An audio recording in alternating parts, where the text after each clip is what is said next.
some of the important points that you have to write are, note down the first one. This is lecture number 2.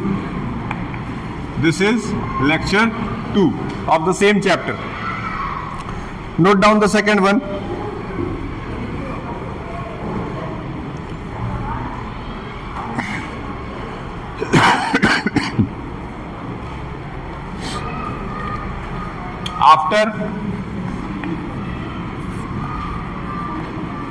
After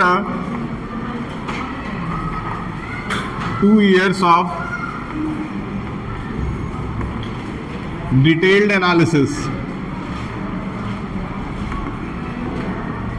the preamble of, note down, the preamble of South Africa came into act. लगभग 2 साल तक preamble बनाया गया है। जो first page होता है constitution का, जो कॉन्स्टिट्यूशन का यानी कि संविधान का जो पहला पेज होता है, जैसे आप अपने बुक में ही देखेंगे, I think this preamble is given, preamble is not given, sorry the preamble is not given, oh no, it is given. See, this is the preamble, the first page of the constitution. Understood? This is the first page. You can see the first page is this one, the preamble. In the preamble, what is written? We the people of India have solemnly resolved to constitute India into a sovereign, socialist, secular, democratic republic. मतलब हम भारत के लोग भारत देश को एक sovereign, socialist, secular और democratic देश मानते हैं, जिसके अंदर हर नागरिक को जस्टिस दिया जाएगा। क्या दिया जाएगा? दूसरा, लिबर्टी दी जाएगी। लिबर्टी मतलब एकता दी जाएगी, ठीक। इक्वालिटी, इक्वालिटी मतलब सबके साथ एक बराबर व्यवहार किया जाएगा। और दूसरा, फ्रेटर्निटी यानी कि आपस में हम लोग जो है वो भाईचारा की भावना से देश के अंदर रहेंगे। फिर अगला क्या लिखा है? In our constituent assembly this 26 day of November, कब इसको अडॉप्ट किया गया था? 26 नवंबर 1949। कब? याद रहेगा? Hereby adopt enact to give ourselves this constitution. मतलब 26 नवंबर 1949 को ये प्रियम्बल के साथ इस कॉन्स्टिट्यूशन को बना करके देश को समर्पित किया गया है। वही चीज इस प्रियम्बल में लिखा हुआ है। ठीक उसी तरह से इसी तरह का एक प्रियम्बल किस देश का बनाया गया था? किस देश का? बनाने में कितना समय लगा था ओवरऑल? सिंपल है। तो अभी तो मैं साउथ अफ्रीका का प्रियम्बल आपको नहीं दिखा सकता, लेकिन हमारे पास भारत का प्रियम्बल था। उसके बेसिस पे हम लोग समझ गए होंगे कि जिस तरह से हमारा प्रियम्बल है, सेम उसी तरह से उस देश का भी प्रियम्बल होना चाहिए। और उसी तरह से इंट्रोडक्शन, और उसी तरह से जिस तरह से हमारे देश में अधिकार बांटा गया है, लगभग उसी तरह से सारे देशों में बांटा जाता है। ये चीज याद रखिए। आगे निकलते हैं।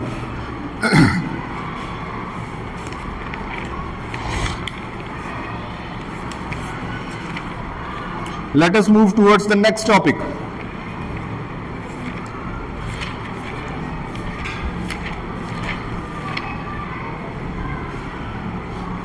Why do we need a constitution? Very important topic. Write the topic.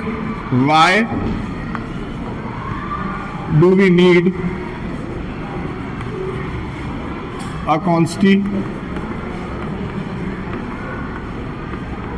Why do we need a constitution? ठीक, इसके 3 पॉइंट्स में याद करवा रहा हूं, अभी तुरंत याद कर लीजिए। हमें कॉन्स्टिट्यूशन की जरूरत क्यों है? ठीक, इसके 3 पॉइंट्स याद कर लीजिए ऑन कैमरा। अंडरस्टूड?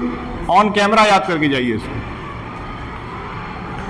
ठीक, पहला, it generates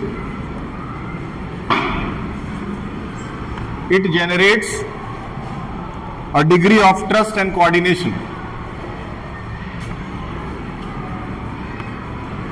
A degree of trust and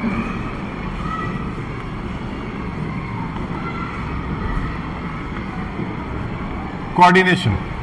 it generates a degree of trust and coordination. संविधान हमारे अंदर ये विश्वास पैदा करता है कि हम अपने देश के ऊपर भरोसा करें। किसके ऊपर? देश। दूसरा, इट स्पेसिफाइज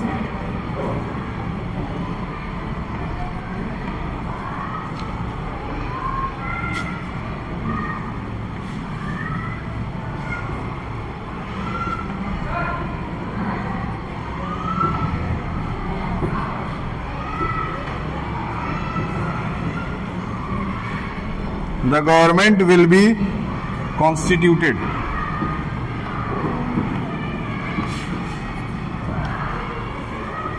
ओके। दूसरा, ये इस बात की श्योरिटी देता है, ये इस बात को पक्का करता है कि देश के अंदर जो भी सरकार बनाई जाएगी वो संविधान के हिसाब से ही चलाई जाएगी। ओके, संवैधानिक रूप से सरकार चलाया जाएगा, इस बात की गारंटी हमें हमारा संविधान देता है। संविधान ये तय करता है कि हर 5 साल के बाद अपने देश में चुनाव होगा। अगले साल प्रधानी का चुनाव है कि नहीं? अभी से ही देखिए, अब दशहरा दिवाली आ गया है ना, अब दशहरा दिवाली आ गया, अब आपको पोस्टर्स जगह जगह दिखने शुरू हो जाएंगे, दशहरा और दिवाली की हार्दिक शुभकामनाएं, ग्राम प्रधान फलना डिकना, जो भी होता है कि नहीं होता है। अब ये अभी से पोस्टर्स बनना शुरू हो गए। मतलब हर 5 साल के बाद देश के अंदर जो चुनाव होता है वो भी किसके द्वारा निर्धारित किया जाता है? संविधान के द्वारा ही किया जाता है, याद रखिएगा। अगला, it lays down the limit of power to the government. Very important. It lays down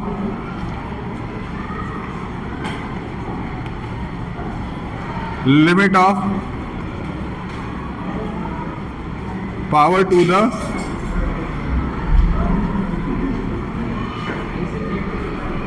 government को ये अनलिमिटेड पावर देने से रोकता है।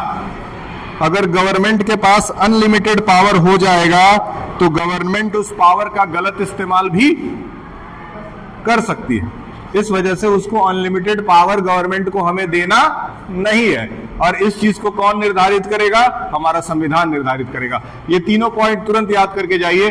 और आइए मेरे सामने, यहाँ पे मेरे सामने माइक लीजिए और कैमरे पे ऑन कैमरा बोल के जाइए। I am telling you 1 minute only. Let us see who is going to come. कौन आ रहा है? ऑन कैमरा बोलेगा, ऑन कैमरा बोल के जाइए आके।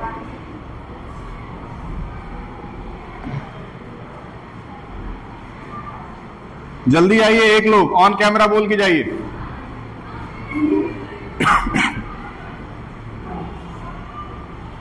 यही करके मैं लेक्चर रोक दूंगा, इसके आगे नहीं कराऊंगा आज।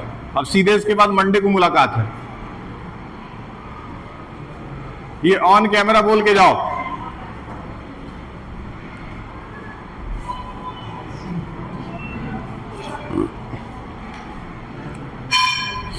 सिंपल है, घंटी लग गई, ऑन कैमरा कौन बोल के जाएगा? Nobody is there. ओके, जब कोई नहीं बोला तो एक बार मैं ही दोबारा एक्सप्लेन कर देता हूं एटलीस्ट। तो पहला पॉइंट क्या था? It generates the degree of trust. Trust यानी विश्वास, नागरिक को देश पे भरोसा हो, ये कौन निर्धारित करता है? संविधान। उसके बाद है it specify how the government will be constituted. एक देश को चलाया कैसे जाएगा, एक सरकार को कैसे चलाया जाएगा, इसके सारे नियम और कानून जो है वो संविधान के अंतर्गत लिखे हुए होते हैं। उसके बाद है it lays down the limit of the power to the government. Government को जरूरत से ज्यादा शक्ति न दे दी जाए। अगर सारी शक्ति उठा के सरकार को दे दोगे तो वो गलत फायदा उठाएगी। इसीलिए इलेक्शन रख दिया जाता है। इसीलिए क्या रखा गया है? इलेक्शन। यानी कि 5 साल जितना गुंडागर्दी करना है कर लो, 5 साल के बाद हम आपको वोट नहीं देंगे और फिर आप उस गद्दी से हटा दिए जाए।